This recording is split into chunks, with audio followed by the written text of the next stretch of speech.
Buenas noches.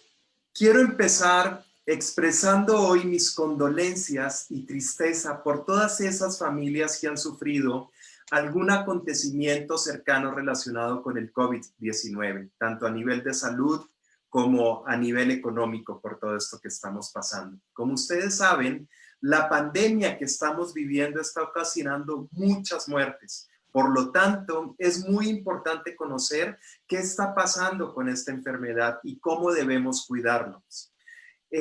Para que nos enseñen qué es lo que realmente debemos hacer y cómo debemos actuar, hemos invitado a 3 grandes médicos especialistas en temas de COVID-19 para que nos hablen sobre los mitos y realidades que tenemos con este flagelo, cómo prevenirnos para no contagiarnos, la forma de superarlo si hemos sido positivo en el contagio, qué pasa con los medicamentos milagro. Estos 3 grandes especialistas son unos héroes que trabajan día a día con enfermos de COVID-19 y en nombre de todo el equipo de infidelidad.com.mx queremos felicitarlos y agradecerles de todo corazón. Bueno, soy Carlos Drombo del equipo de infidelidad.com.mx, un ecosistema, como ustedes saben, digital que reúne a un brillante grupo interdisciplinario de especialistas donde tratamos de una manera seria, profesional y gratuita problemas de infidelidad y de pareja, para ayudarte a que estés mucho mejor de cómo te sientes ahora, que tengas una buena relación de pareja y que todas las enseñanzas que te compartimos aquí influyan positivamente y de manera directa en ti para tu bienestar y para tu desarrollo humano. Somos una plataforma con más de 400,000 seguidores en las diferentes redes sociales, más de 100,000 visitantes a nuestra página que leen todos los artículos de los especialistas y pues bueno, hoy estamos aquí para hablar de este tema, como les decía. Vamos a hablar sobre esos mitos y realidades del COVID-19 y bueno, estos 3 grandes invitados quiero empezar por la doctora Lucía Catalina González González. Doctora, muy buenas noches. Un saludo desde la sana distancia. Buenas noches, gracias por la invitación.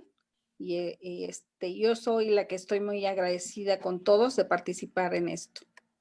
Muchas gracias. Bueno, he resumido un poco el currículum de los médicos que tenemos aquí porque toda la trayectoria que tienen se nos iría casi todo el programa mencionando todo lo que han hecho a lo largo de su carrera. Ella es médico cirujano de la Universidad Nacional Autónoma de México, tiene posgrado en especialidad de salud pública y maestría en salud pública, además de una vasta experiencia profesional, coordinadora operativa de sector en los centros de salud de Independencia de Chamapa, jefe de la región de jurisdicción Amecameca, médico familiar, epidemiólogo en el Hospital de Ortopedia. Bueno, el currículum es muy extenso, ¿ok? Bienvenida, doctora. Gracias por estar aquí nuevamente. Bueno, tenemos al doctor Juan Carlos Lescas. Ahorita no lo estamos pudiendo ver, ya en unos minutos entrará con su video. Él es médico internista responsable del área de COVID-19 del Hospital Multimédica Norte. Ha trabajado también un currículum muy extenso y es ganó un premio con el mejor promedio de medicina interna para que sepamos pues el nivel de los invitados. Y bueno, de casa tenemos al doctor Armando Soberanes con más de 30 años ayudando a las personas como cirujano, terapeuta familiar y de parejas, con un diplomado en COVID-19 por la Organización Mundial de la Salud. Y pues bueno, este gran equipo de especialistas nos estarán hablando hoy, resolviendo muchas dudas de esas que tenemos sobre el COVID-19 y los invito a ustedes, a toda nuestra audiencia, que también escriban esas preguntas, todos esos interrogantes que tienen con el COVID-19, que lo escriban en nuestras redes sociales, principalmente en Facebook, que ya estamos en vivo, ya estamos transmitiendo. Y bueno, para los que están viendo este programa en la mañana, en la tarde o en la noche, que no lo están viendo ahora en vivo, también los invito a que nos escriban las preguntas y estos especialistas con mucho gusto les darán respuesta después a esos interrogantes. Bueno, pues después de este preámbulo, que vamos a estar hablando sobre este tema, hay un interrogante que yo, con el cual quisiera empezar pues vamos a empezar por la doctora Lucía, ¿le parece?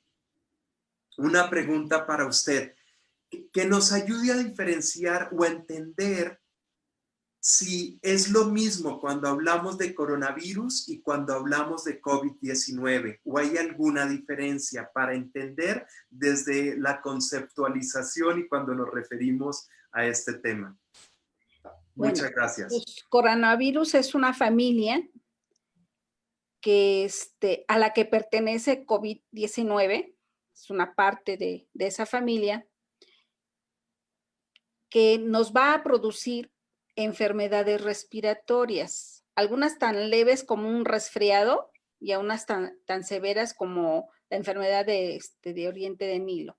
Entonces, es una familia donde vamos a tener muchos miembros, por decirlo de alguna manera para que lo entiendan, y COVID viene a ser el hijo pequeño, por decirlo de alguna manera, ya que lo acabamos de conocer ahora hace muy poco tiempo, en diciembre, que se dio a conocer junto con la enfermedad, y estamos en ese conocimiento, porque ahora nos estamos a través de esa factibilidad que se tiene de desglosar el DNA y el RNA, que hay varios tipos de COVID que son de la misma familia, por decirlo así. Entonces, es una familia muy extensa y Okay. la característica del 19 es porque se descubrió en 2019.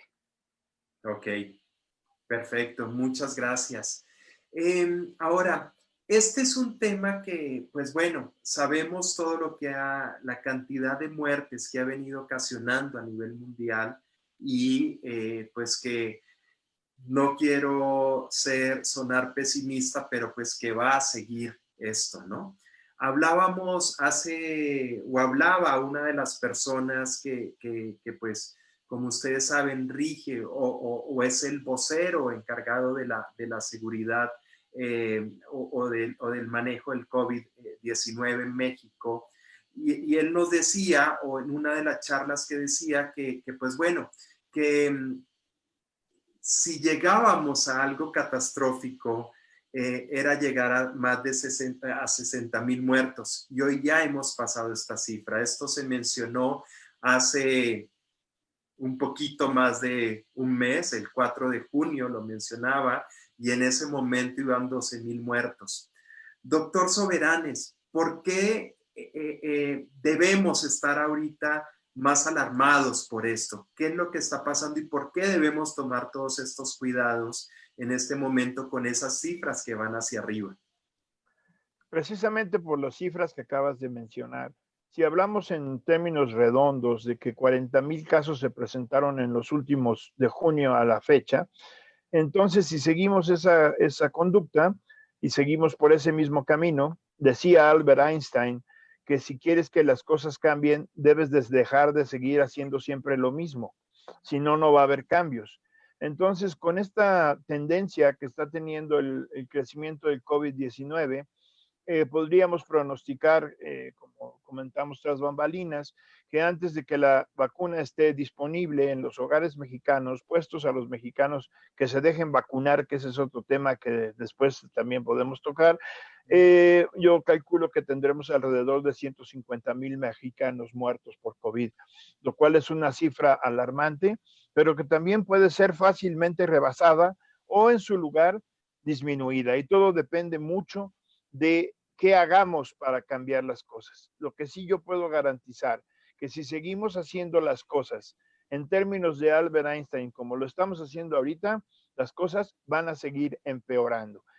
El gobierno, por ejemplo, de la Ciudad de México ha seguido tomando ventajas en relación a poner, implementar, apretar el sistema de uso de sana distancia en todo su contexto, que incluye el cubrebocas, barreras, etcétera, etcétera. Ese es el único camino en este momento para poder contener la pandemia. Es el único camino que existe en lo que la vacuna está disponible, y en ese aspecto sí vale la pena también saber a qué se refiere con estar disponible, porque ahorita la gente puede pensar que ya hay una vacuna rusa, sí, pero está en fase 3, digo en fase 2, o sea, no está terminada. Y de que esté terminada a que se produzcan la cantidad de millones de vacunas que se necesitan, yo creo que también hay un gran paso y la gente debe estar consciente de eso. Yo creo que es importante. Yo no sé qué opina el doctor Lescas, la doctora Lucy al respecto, pero sí me gustaría escuchar qué piensan. Sí, muchas gracias. Y sí, doctor Lesca, lo escuchamos. ¿Algún comentario respecto al tema de la vacuna? Doctor Lesca. Sí, ¿qué tal? Buenas noches. Agradezco mucho la invitación. Eh, con respecto a la vacuna, realmente ahorita todas se encuentran en fase de estudio. No hay ninguna ahorita bien definida para que pueda ser de utilidad. Y pues aunque unas ya están más avanzadas que otras, creo que lo mejor es continuar con las medidas ahorita que se han indicado de protección, de aseo de manos, del uso de cubrebocas, los aislamientos, porque finalmente, hasta que no veamos que tenga una eficacia la vacuna, realmente no podemos bajar la guardia con respecto a las medidas de protección que debemos tener y que deben ser constantes y no claudicar en ellas, ¿no? Ok, sí.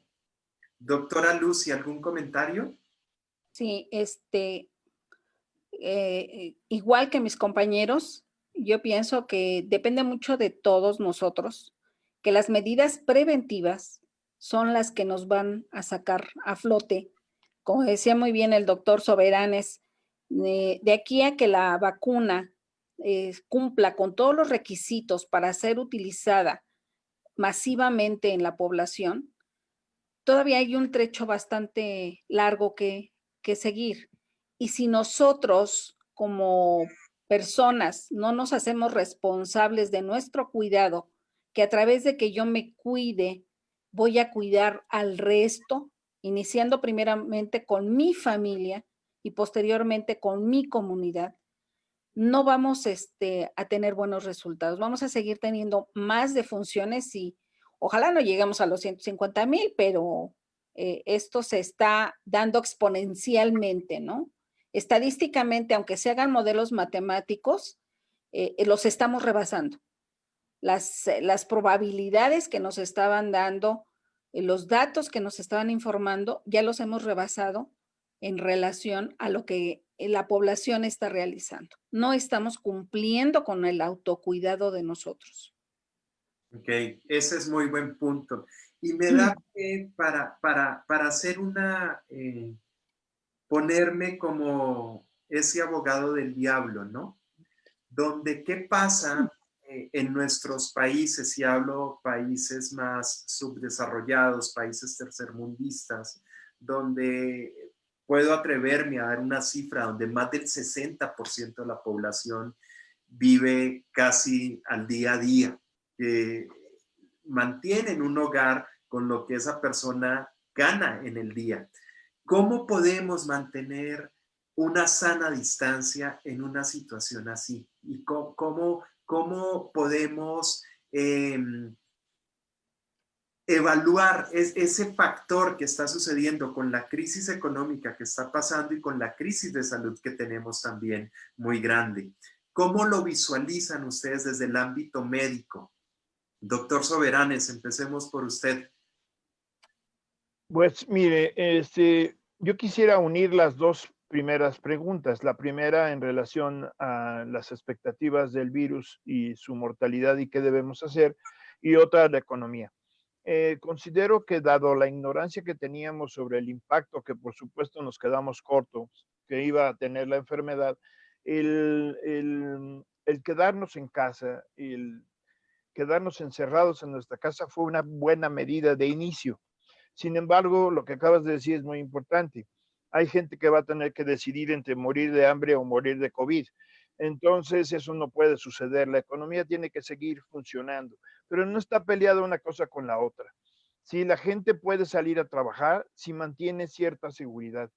Yo, en esta página hemos cuidado mucho el aspecto político, evitar meternos en aspectos políticos, es parte de nuestra filosofía en la página y lo vamos a seguir siendo así, por lo cual no voy a personalizar este comentario, pero yo sí invitaría a todos los presidentes que no usan cubrebocas en público ni en privado, a todos los presidentes de todas las naciones donde nos escuchen, y ahorita, por cierto, mando por ahí un saludo al príncipe Bantú, que nos está viendo de los países africanos, a que todos los líderes políticos utilicen cubrebocas. Yo me pregunto y le pregunto a nuestra gente, y me gustaría que lo hicieran ahorita, ¿cuántos millones de mexicanos usarían cubrebocas si nuestro presidente usara cubrebocas? ¿Cuántos colombianos, brasileños, argentinos, y etcétera, etcétera, de todos los países del mundo, si saliera su presidente con un cubrebocas a dar conferencias, cuántas personas usarían cubrebocas y cuántas miles de personas salvarían su vida siguiendo el ejemplo de su líder nacional? Eso es lo que tenemos que hacer. Mantener la sana distancia, qué bueno que Juan Carlos lo tocó, es lavarse las manos, los cuidados generales que tenemos que tener, y tenemos que salir a trabajar, no hay de otra, tenemos que trabajar. Ok. Muchas gracias. Y bueno, entrando un poco en el tema del COVID, mucha gente todavía no identifica o no tiene muy claro cuáles son esos síntomas que se empiezan a presentar. Entonces, me gustaría que nos hicieran como un pequeño resumen de esos síntomas que una persona puede empezar a sentir y por qué deben tomarse las acciones de esa revisión o hacerse la prueba, por qué es tan importante la detección temprana del virus. Doctor Juan Carlos Lescas, por favor.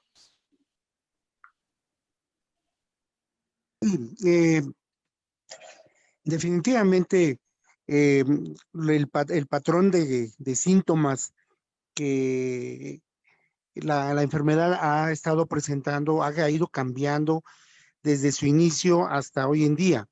Realmente cuando esta pandemia comenzó, pues todo era enfocado a los principales síntomas, como era la tos, la fiebre y el dolor muscular. Hoy en día, pues la diversidad de síntomas ha incrementado y se puede presentar de diferentes maneras. Entre las que más sobresalen, pues está ya lo dije, la fiebre, el dolor muscular y la tos. Sin embargo, hay pacientes que pueden iniciar con síntomas gastrointestinales, básicamente diarrea, e incluso he tenido la oportunidad de atender pacientes que llegan por problemas de la piel, que los envían como un diagnóstico de dermatitis y que realmente es un proceso inflamatorio ocasionado por el virus. Es muy importante que todos como comunidad conozcamos que ya no es únicamente el sentir molestias respiratorias, que la verdad a toda la población le están ocasionando mucha confusión. Un ardor de la garganta, un escurrimiento de la nariz, que habitualmente lo manejábamos como una gripe común, hoy en día nos tiene con miedo de que sea el proceso del virus. Ante cualquier circunstancia que como personas veamos que tenemos fiebre, que tenemos tos, vamos, por muy común que sea, o además de esto, cuadros intestinales, se recomienda acudir a la atención médica, ¿no? Esperando que quien realmente como médico lo valore tenga, pues, vamos, una lógica en su pensamiento y le pueda determinar las pruebas o a realizar las pruebas con tiempo. Es cierto que el realizar pruebas para virus tarda entre 3 a 5 días de obtener el resultado para lo que es la determinación de, pues, del virus, que se conoce como un PCR o como medición de la convertasa reversa, tarda varios días.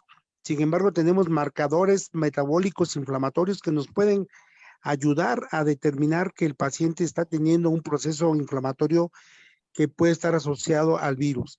Entonces, ante cualquier síntoma, incluso fiebre, con dolor muscular, con diarrea, con cuadros de sintomatología respiratoria e incluso algún proceso de la piel, creo que con todos estos elementos, llevando la prioridad, la tos, la fiebre y el dolor muscular, requieren que se revise por un médico que tenga mucha orientación hacia la posibilidad de diagnosticar este problema, ¿no?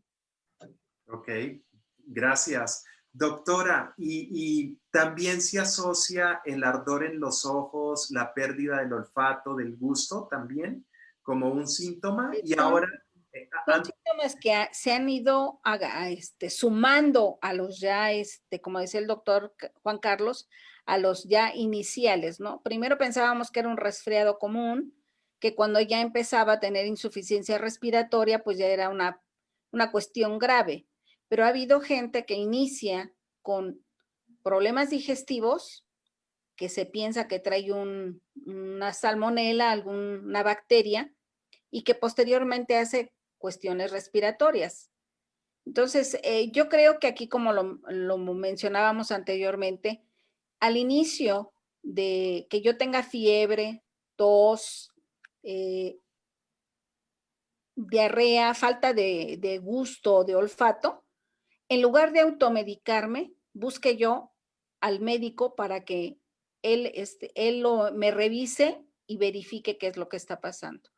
Ahora, hay que tener mucho en cuenta que esta sintomatología nosotros debemos de indagar si ha habido algún contacto o ha estado con alguna persona que presentó la sintomatología o que salió positivo a la prueba.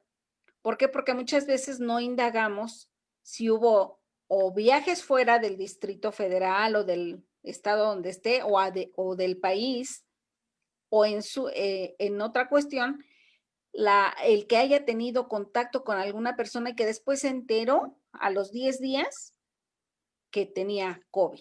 Entonces, son datos importantes que, aunado a la sintomatología, a mí me deben de hablar de que serán leves y que yo voy a dar un tratamiento sintomático, pero que aquí lo más importante es quedarme en casa, aislarme, y el aislamiento es en relación a no estar con ninguna otra persona más que yo solo en una habitación donde yo pueda pasar 14 días viendo cómo va evolucionando mi sintomatología.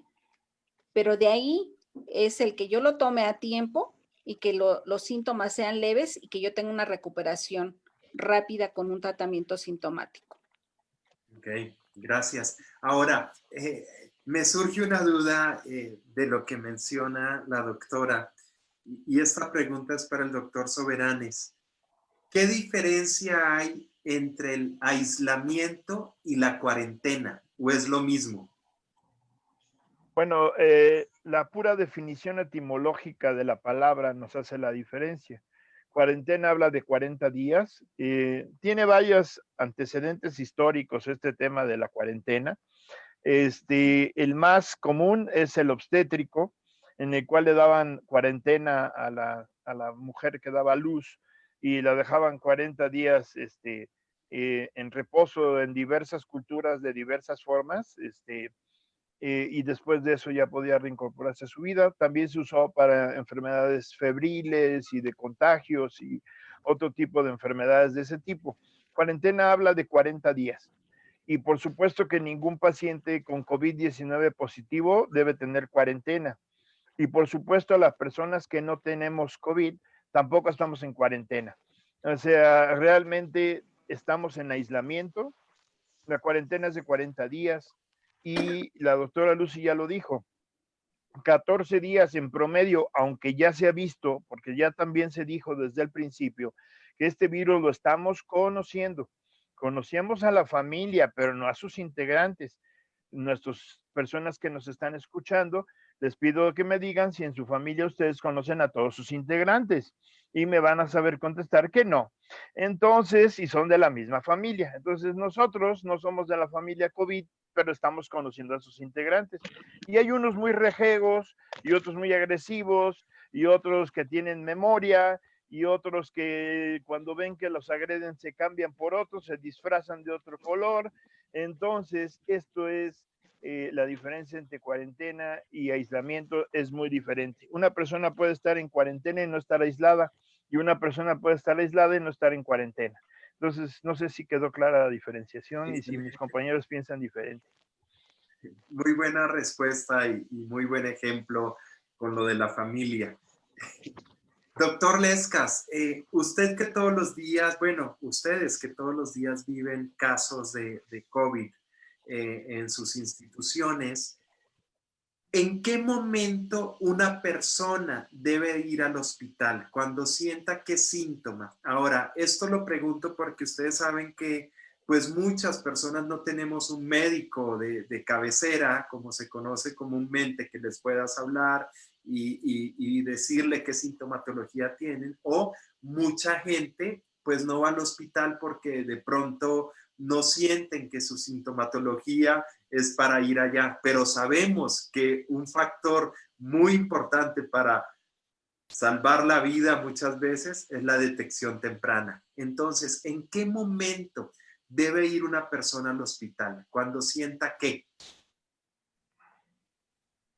Sí, definitivamente la indicación para que poder acudir a una atención hospitalaria es cuando el paciente sienta dificultad respiratoria o lo que está viviendo no está haciendo algo que habitualmente él experimente, que tenga además fiebre sostenida, pero creo que uno de los datos cardinales es la falta de aire, el no poder respirar. Cuando sea poco intenso este síntoma, es acudir, no cuando ya esté cansado y cuando esté fatigado. Ok, perfecto. La otra, bueno, también yo recomiendo, digo, si el paciente está en general con deterioro general, deshidratación, ha perdido el apetito, no está oliendo bien los alimentos y siente toda la cadena de malestar general, lo ideal es ir al hospital y que en el hospital se determine que si el paciente requiere de hospitalización o no.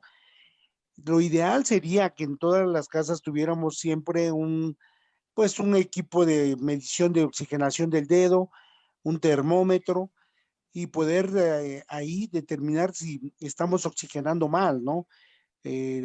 Nosotros como seres humanos debemos oxigenar arriba del 90% de nuestra sangre, debe estar oxigenada y tener menos de esa cantidad, a menos que el paciente se conozca con algún problema pulmonar crónico, pues nadie debe de oxigenar menos del 90% y ni experimentar síntomas de fatiga respiratoria, ¿no?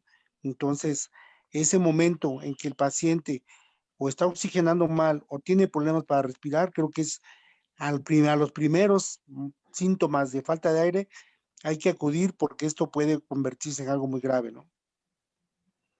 Ese es muy buen punto, doctor. Muchas gracias porque yo creo que el cuidado del COVID debe empezar desde la casa, ¿no? Y una de las medidas, yo creo que, como usted lo mencionaba, es tener ese oxímetro de pulso, ¿no? Pulsiómetro, como se conoce, que yo creo que debería ser, como usted dice, ya algo que deberíamos tener en nuestras casas para poder medirnos ese nivel de oxigenación que hay en la sangre.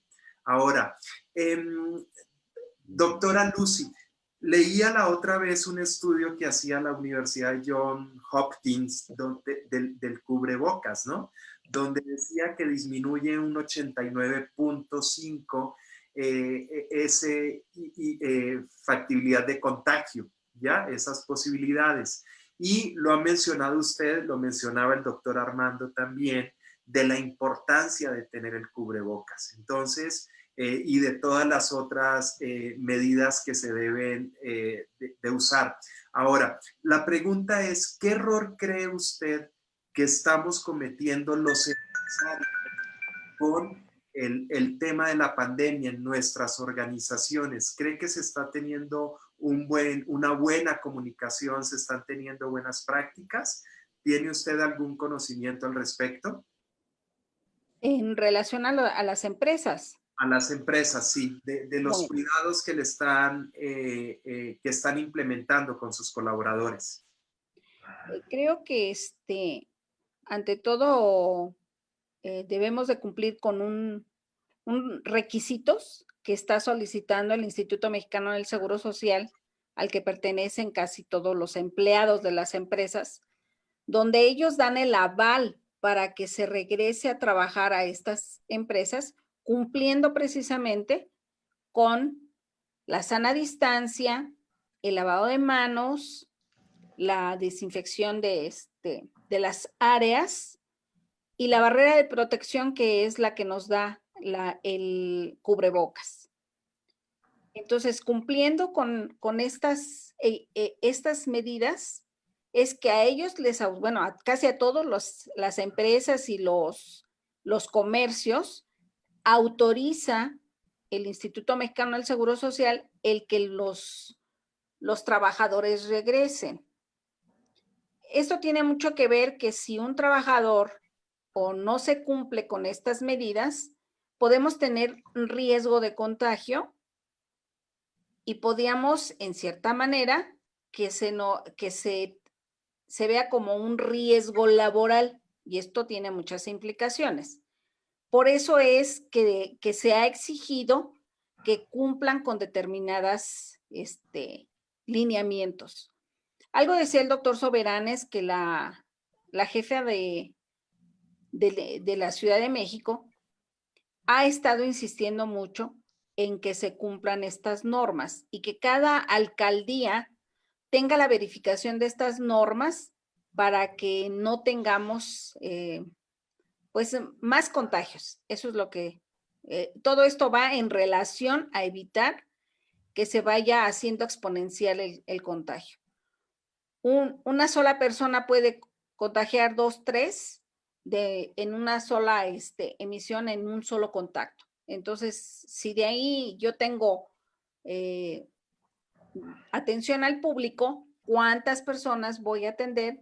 Y si yo no sigo los lineamientos que se me están pidiendo para cuidarme yo primero, pues voy a contagiar. Me voy a contagiar yo y voy a contagiar a los demás. Entonces, sí es muy importante verificar y que nosotros como trabajadores cumplamos con esas normas, porque igual hay mucha gente que como no cree en esto, que piensa que es una vacilada, aunque vea, creo que hasta que no les toca que alguien en su familia se enferme y se ponga muy grave y a veces hasta pierdan la vida, no cambian la actitud de cuidarse y por ende cuidar a los demás. Entonces, creo que eso es algo muy importante, la participación mía y de cada una de las personas en donde se trabaja, en las empresas que trabajan, de que todos colaboremos participando y hasta todos podemos ser verificadores de que cumplamos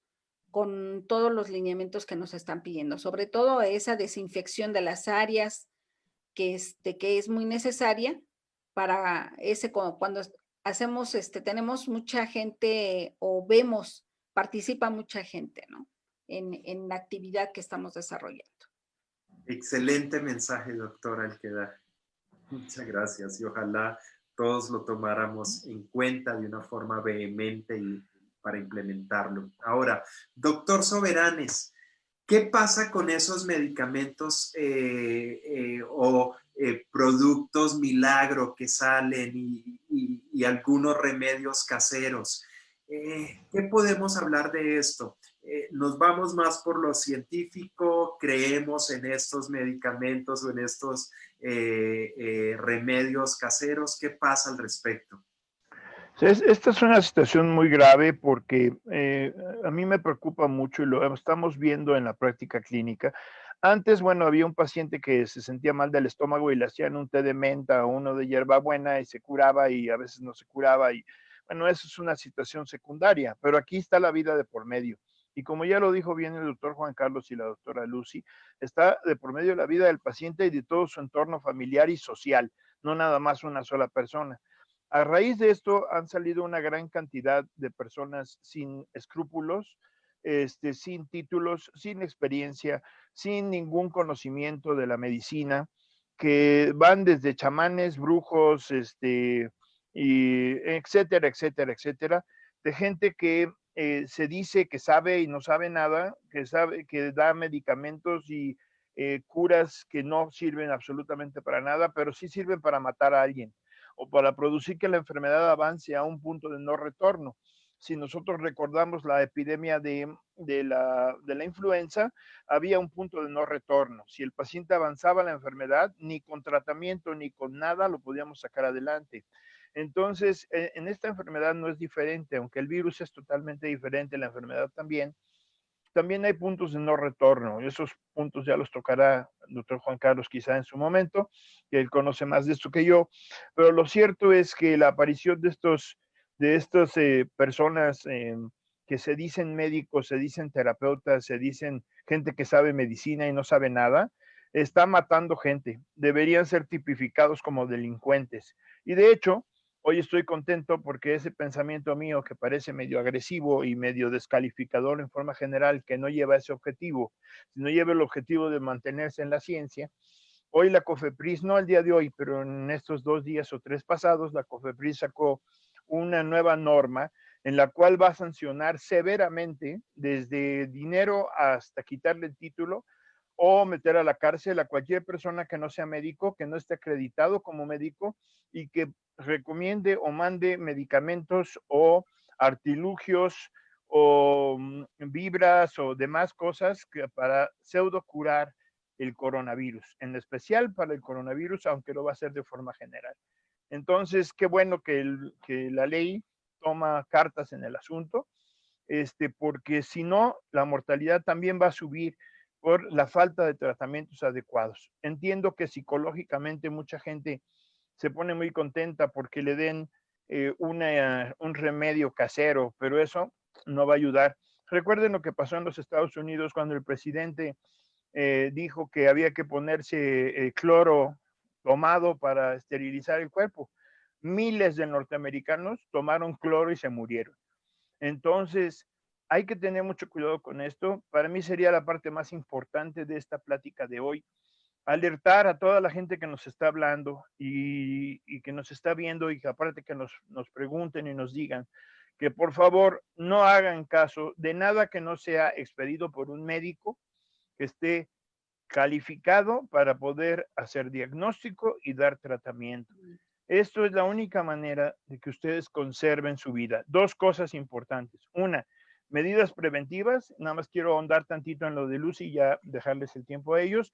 El Seguro Social sacó unas normas maravillosas que los empresarios de este país han tomado muy seriamente para poder reiniciar las labores.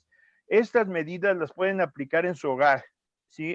Están disponibles para todos, solo hay que meterse en la página del IMSS, gratuitamente las pueden bajar. Y hay una que es para pequeñas empresas, medianas empresas y grandes empresas. El hogar es una pequeña empresa. Háganlo, métanse ahí, hagan su trabajo. Lo dijo Lucy desde el principio. Si no empezamos nosotros con nosotros mismos, esta pandemia nunca se va a controlar. Entonces, a grosso modo, dos mensajes diría en ese aspecto. Uno es medidas preventivas, que ya les mencioné a mis compañeros, y número dos, no acceder a nada que no sea manejado por un médico. Ya lo comentó Lucy, lo comentó el doctor Lescas. Ok.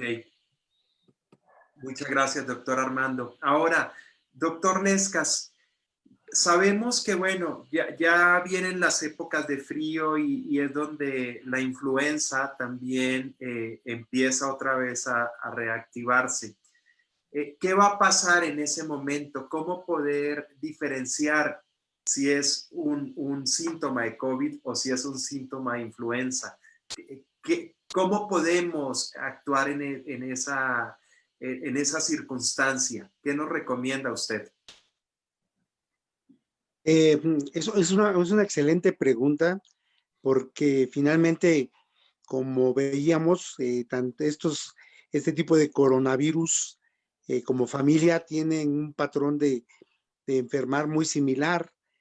Entonces, se pueden, digamos, mezclar la sintomatología. Sin embargo, creo que es muy importante que en esta época del año, entre agosto y septiembre, fomentemos la vacunación contra influenza, incluso contra el neumococo, porque finalmente el vacunar tardíamente a los pacientes los expone a que sufran la enfermedad en forma más agresiva. Siempre hay que tener presente que la vacunación no es para que no me dé la enfermedad, es para que la manifestación clínica de esta enfermedad sea lo menos agresivo posible o que el cuerpo quizás a lo mejor ni siquiera lo perciba.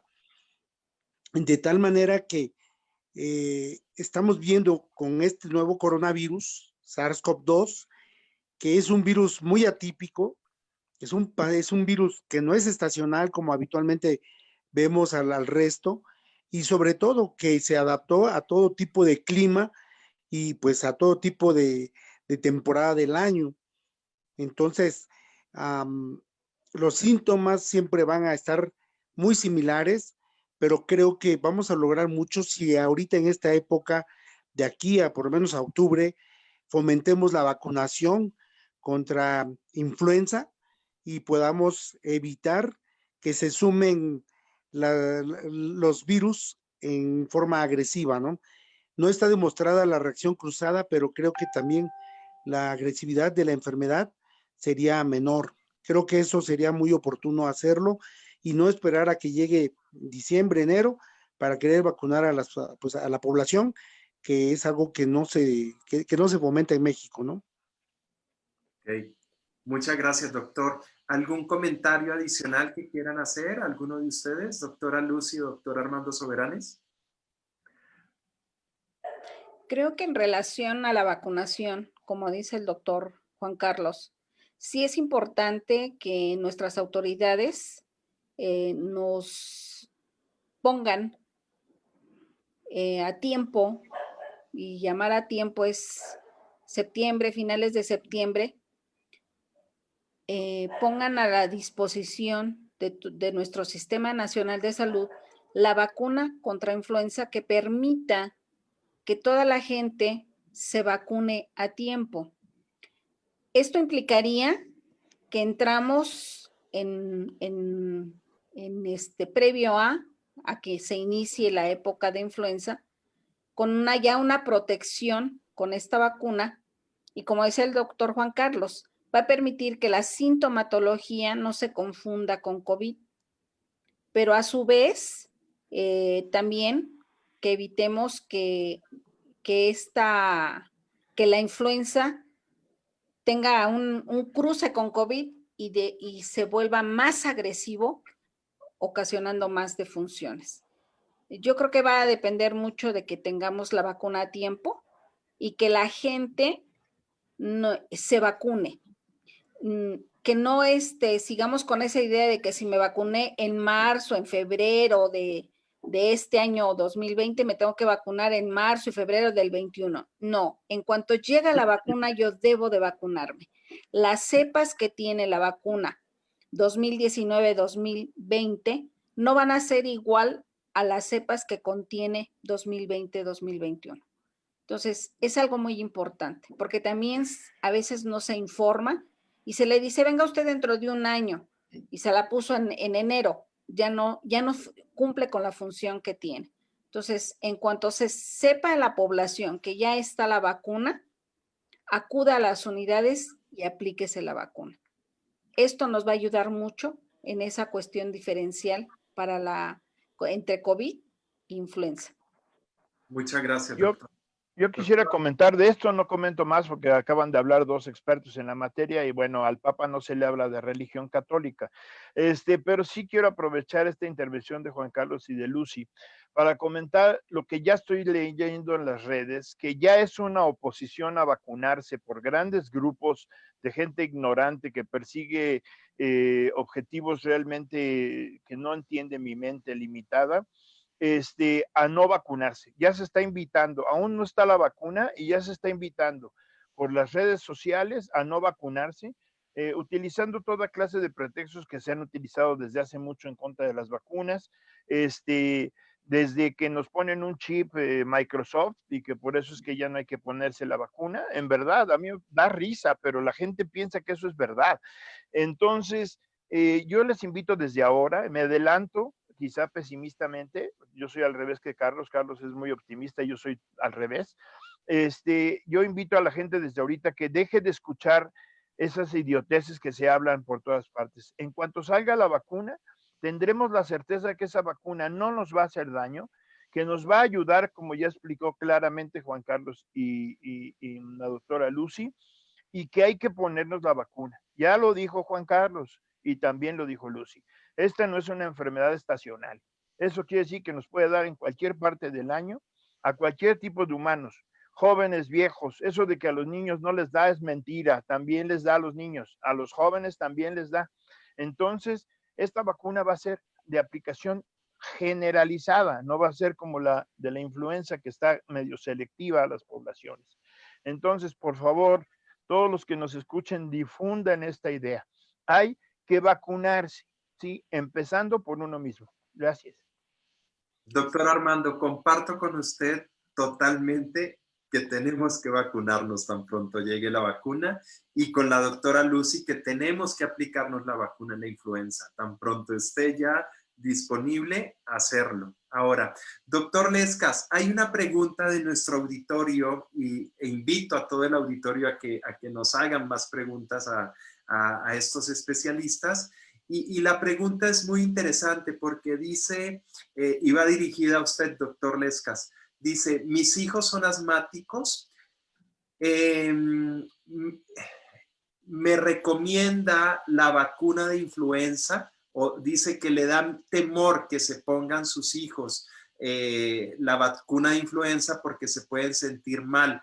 Y ahorita también le da miedo acercarse a un hospital a esta persona. Esto yo creo que nos pasa a todos también, que nos da miedo acercarnos a algún hospital o alguna institución médica por el miedo al contagio. ¿Qué nos pueden decir al respecto? Y en particular esta respuesta a María, doctor Lescas.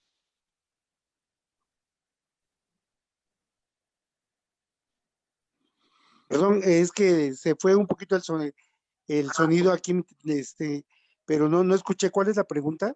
La pregunta dice que los hijos de la persona que nos escribe sufren de asma. Entonces, a ella le da miedo aplicarle la vacuna de la influenza porque se puedan poner un poco mal y también le da miedo acercarse a un hospital por el miedo al contagio. Entonces, ¿qué le puede sugerir usted?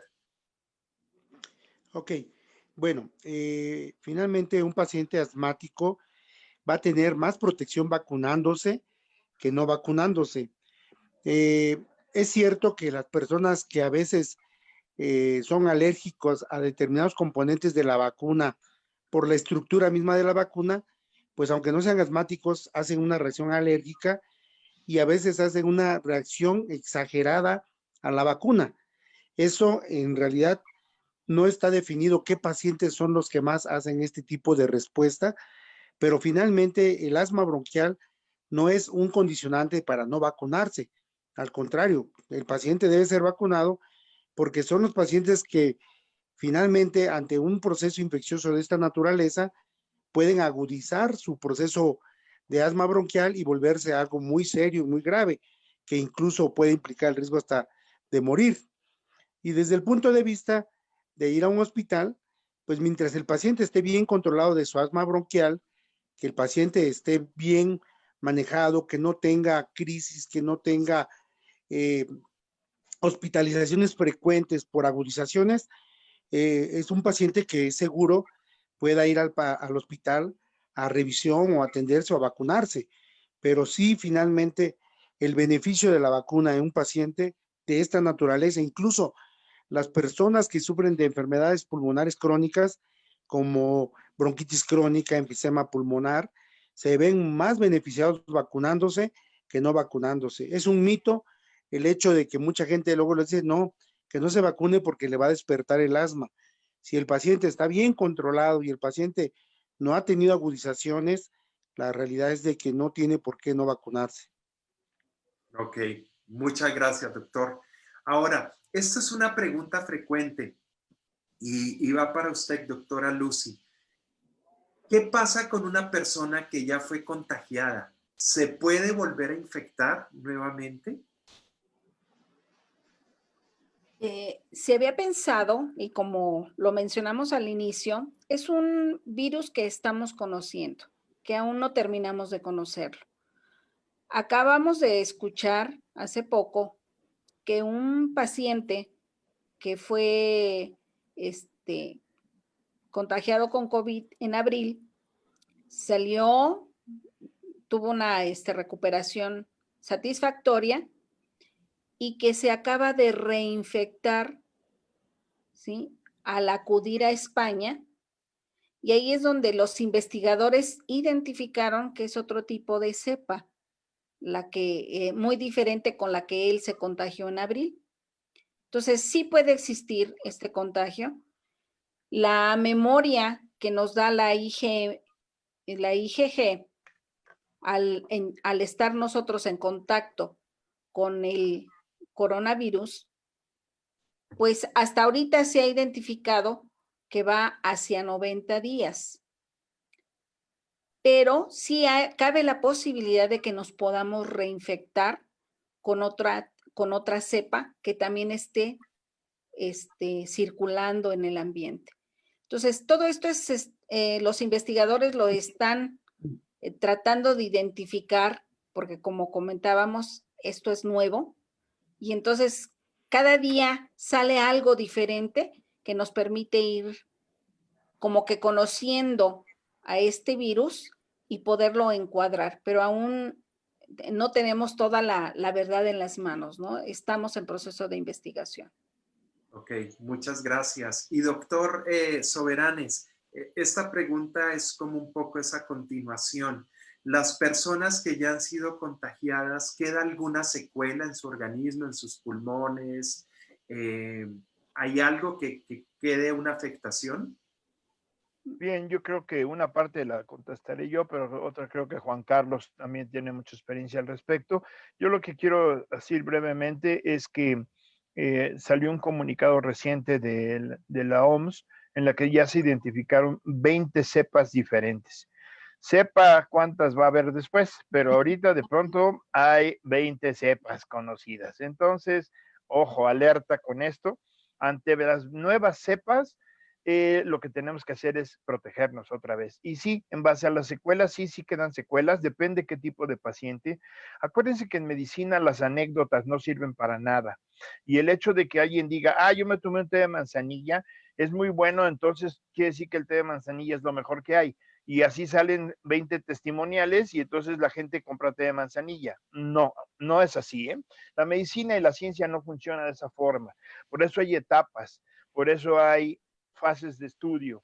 Entonces, sí quedan secuelas. Las secuelas dependen mucho qué tipo de paciente haya sido, qué tanto haya sido la cantidad de virus con la que fue infectado, qué cepas fueron las que lo atacaron, cuál era su condición física del paciente. Y sí hay secuelas en muchos de los casos, en otros no los hay, pero ahí sí quisiera yo pedirle al doctor Lesca si nos da un poco más de conocimiento, ya que ellos siguen viendo como internistas al paciente posteriormente. Yo realmente veo a los gastrointestinales que hasta ahora no han tenido secuelas. Los que han tenido problemas gastrointestinales no han tenido secuelas gastrointestinales, pero creo que con el asunto del pulmón la cosa es diferente. No sé si Juan Carlos nos pudiera ayudar en ese aspecto.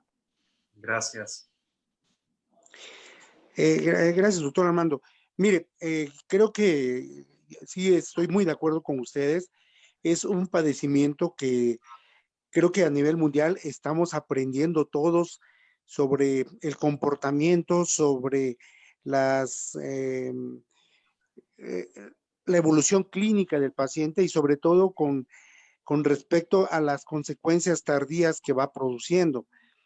Eh, Creo que lo ideal sería que el paciente, conforme pase el tiempo, sería muy bueno hacerle estudios de espirometría o pletismografía para ver qué tanta capacidad se deterioró del funcionamiento pulmonar. Sin embargo, clínicamente los pacientes que han egresado del hospital y que los he estado revisando, es frecuente que ellos comenten la sensación incluso de falta de aire, que la conocemos como disnea, o disnea tanto de medianos esfuerzos como de pequeños esfuerzos. Además de esto, pues las saturaciones de oxígeno poco a poco se van recuperando.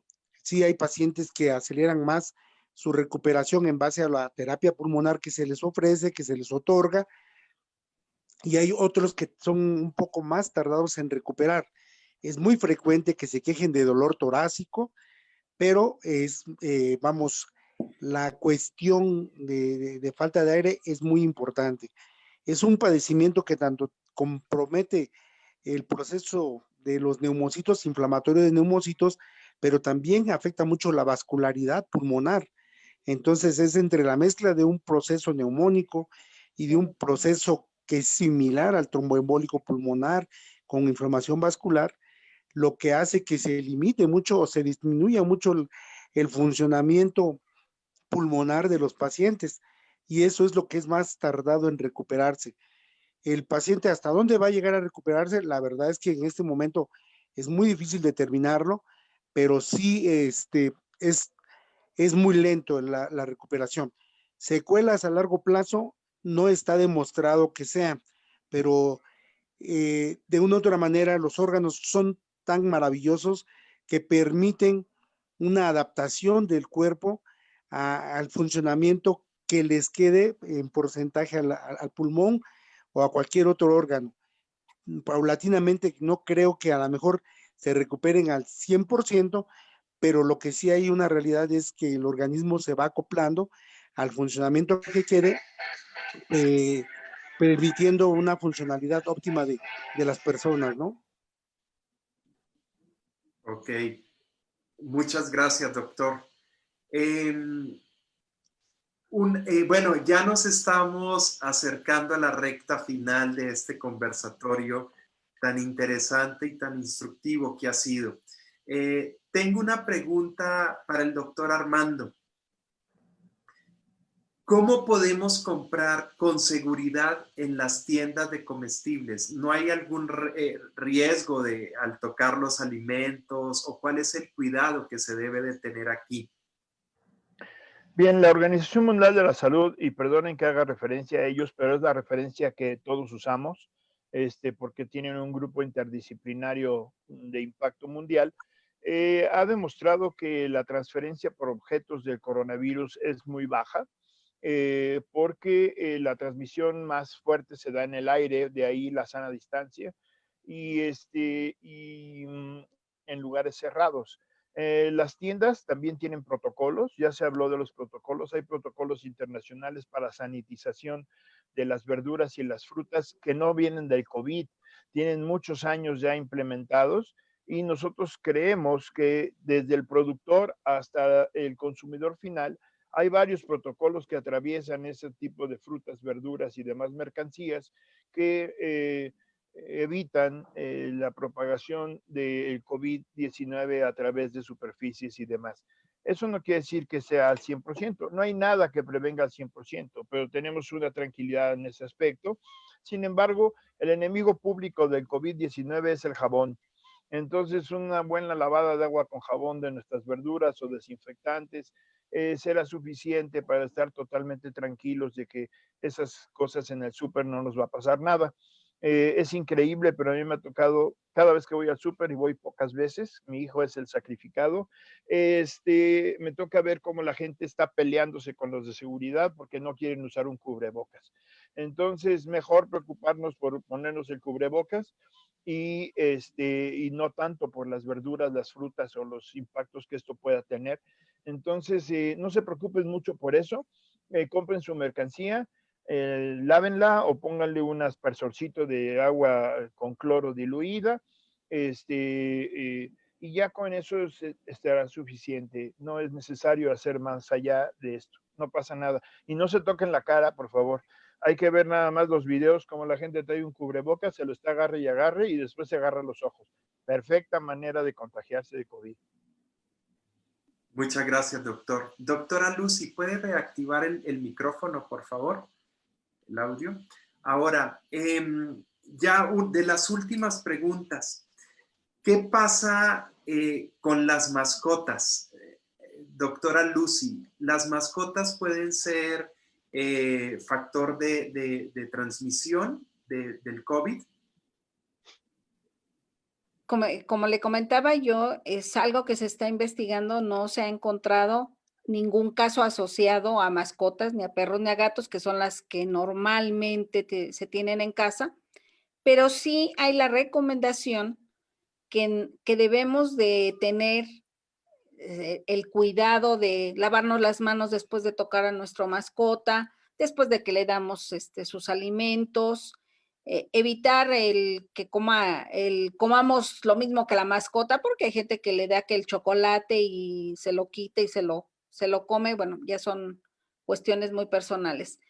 Pero hasta ahorita no se ha identificado ningún caso de COVID a través de la transmisión de la mascota hacia el humano.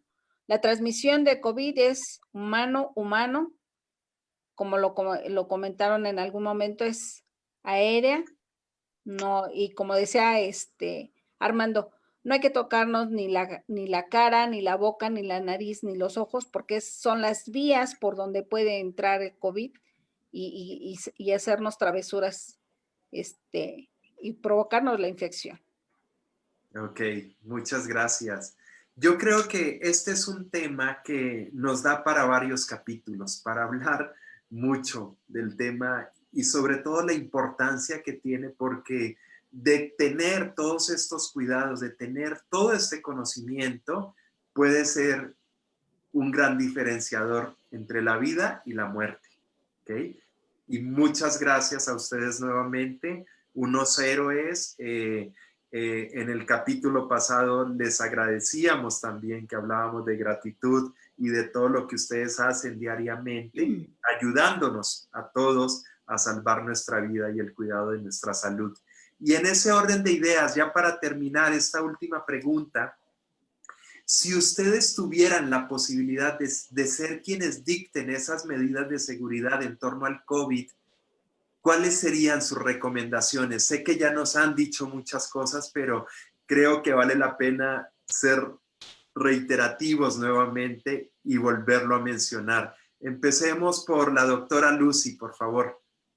Bueno, invitarlos a que el uso del cubrebocas sea algo vital, que salgamos a la calle y sea como el llevar nuestra identificación, nuestro pasaporte, la licencia de manejo, el lavado de manos, muy importante, con agua y con jabón, cuando no lo tengamos a la mano, con alcohol gel al 70%, que también es muy importante, y nuestra sana distancia.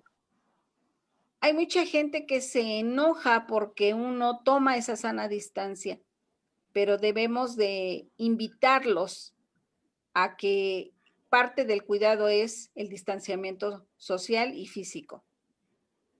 Muchas gracias, doctora. Doctor Lescas, adelante, por favor.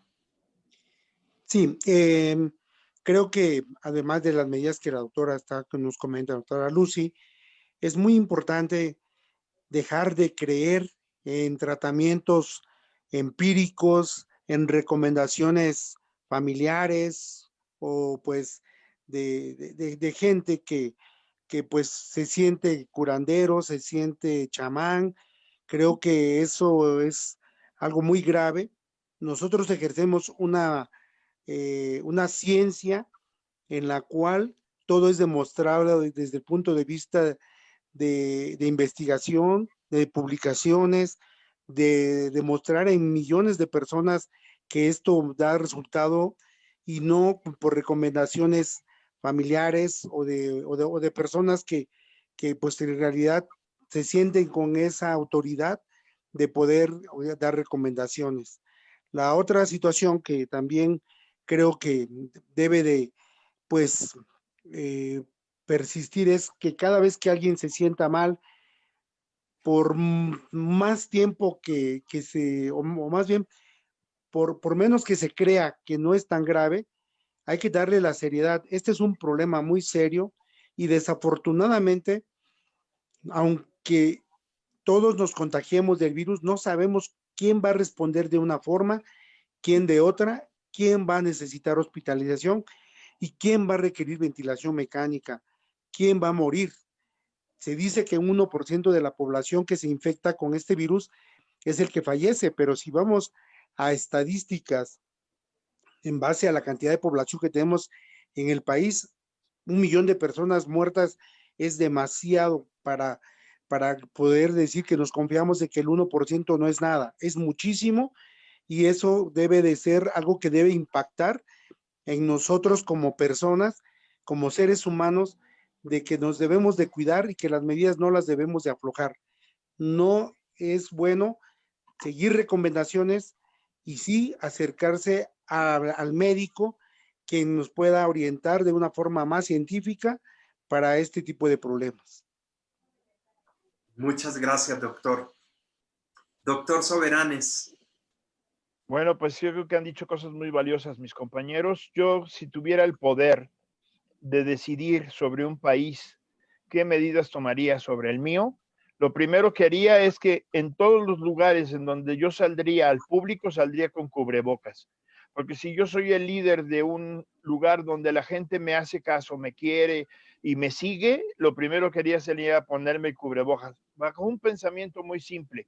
El pensamiento es, si yo con mi ejemplo logro que la gente se ponga el cubrebocas, millones de personas van a usar cubrebocas nomás por copiarme. Y de esas millones, miles de personas salvarán su vida y salvarán las de otros. Eso sería lo primero que haría, sería predicar con el ejemplo, cambiar la ley definitivamente y sancionar, aunque no sea de una manera muy agresiva, pero sí sancionar a cualquier persona que no tenga la sana distancia, a cualquier persona que no use un cubrebocas adecuadamente, porque ciertamente todos somos libres, pero la libertad de uno termina donde la de otro empieza. Entonces, si mi libertad de usar cubrebocas coarta la libertad de vida de otra persona que no lo trae, entonces, ¿dónde está la libertad? Yo sí sería un poco más drástico y llevaría esto a otros niveles, como en otros países se ha hecho. Creo que el toque de queda es exagerado porque es demasiado presión para la sociedad, pero definitivamente el dejar al libre albedrío el uso de cubrebocas o la sana distancia es un grave error. Eso haría yo, pero bueno, la gente que me conoce sabe que mi personalidad es un poquito más drástica, pero definitivamente yo sí creo fehacientemente que la libertad de unos termina donde la de otros empieza. Entonces, hay que hacer las cosas, porque si no, lo que va a pasar es lo que dice Juan Carlos. Nos vamos a las estadísticas. Bueno, esperemos a que esa cifra de 60,000 se vuelva de 100,000 y luego de 200,000 y luego de 300,000 y entonces ahora sí vamos a pedir auxilio y esos 300,000 que ya murieron, ¿qué? Y entre ellos hay un montón de médicos que ni la deben ni la temen, de intendentes, de gente de laboratorio, de enfermeras, de trabajadoras sociales, miles de personas que están muriendo en los hospitales y que con todo respeto de nada les sirve el homenaje de decir que son héroes o que no son, que les digan a su mamá y a su papá y a sus hermanos y a sus hijos de esas personas si eso les da consuelo o los tiene felices. Muchas gracias, doctor. Esas palabras todos deberíamos registrarlas y tenerlas muy presentes. Y esas recomendaciones que ustedes hacen, yo creo que son fundamentales para que no dejemos que esa cifra siga creciendo, ¿ok? Y todo depende de cada uno de nosotros. La salud mía y de mis familiares y el entorno que tengo depende de todos esos cuidados que ustedes muy claro los han expresado. Nuevamente, muchas gracias. Si nos permiten, hay mucha gente que les manda felicitaciones, que agradecen que un excelente conversatorio, la forma en que lo han expresado, muy buena, de poder bajar no tanto a ese nivel médico, sino a ese nivel de que todo el mundo pueda entender fácilmente qué está pasando. Se los agradezco mucho. Y pues mucha gente quisiera tener el contacto con ustedes. A todos, si gustan, nos pueden escribir a través de nuestras redes sociales y nosotros les hacemos llegar los comentarios a los doctores. O si ustedes quisieran abiertamente decir dónde los pueden contactar, también tienen la libertad de hacerlo. Yo creo que darle la oportunidad a las personas de esa llamada puede ser un diferenciador entre la vida y la muerte, ¿ok? Entonces, pues lo dejo a su criterio, porque sé que son personas muy ocupadas. Entonces, las preguntas que quedaron faltando, igual se las haremos llegar para que a través de nuestro mismo medio, de nuestros mismos canales de comunicación, darle respuesta. Y bueno, a todo nuestro auditorio, agradecerle por estar aquí, agradecerles por escucharnos y pues bueno, ya dentro de 8 días con otro tema muy interesante que estaremos hablando. Y bueno, síganos en nuestras redes, síganos en nuestra página. Recuerden, este canal, esto que nosotros hacemos es para ustedes. Entonces, también si hay algún tema que ustedes quisieran que abordáramos, bienvenidos, escríbanos, ¿ok? Bueno, pues nuevamente agradecerles por su tiempo, agradecerles por esta entrega, por compartir su conocimiento. Nuevamente, en nombre de todo el equipo de infidelidad.com.mx, muchas gracias. Doctora Lucy, un gran abrazo desde la distancia. Doctor Juan Carlos Lescas, mucho gusto por haberlos tenido aquí. Y bueno, al doctor Armando Soberanes, que pues una persona muy valiosa en todo nuestro equipo y que siempre aportando muy buenas ideas y quien propuso este tema además. ¿Ok? Muchas gracias a ustedes y bueno, esperamos tenerlos muy pronto en otro capítulo que estaremos hablando sobre el COVID. Muchas gracias a todos. Gracias. Gracias. Gracias y disculpas por no haber podido instalar la imagen, la cámara no me lo permitió. No quise opacar la belleza del doctor Soberanes. Muchas gracias, doctor Lescas. Entendemos que a veces pasan este tipo de inconvenientes, pero lo importante es que lo pudimos escuchar y bueno, les mandaremos la foto a todos para que lo conozcan, ¿ok? Ok, gracias. Bueno, buenas noches. muchas gracias. Buenas noches.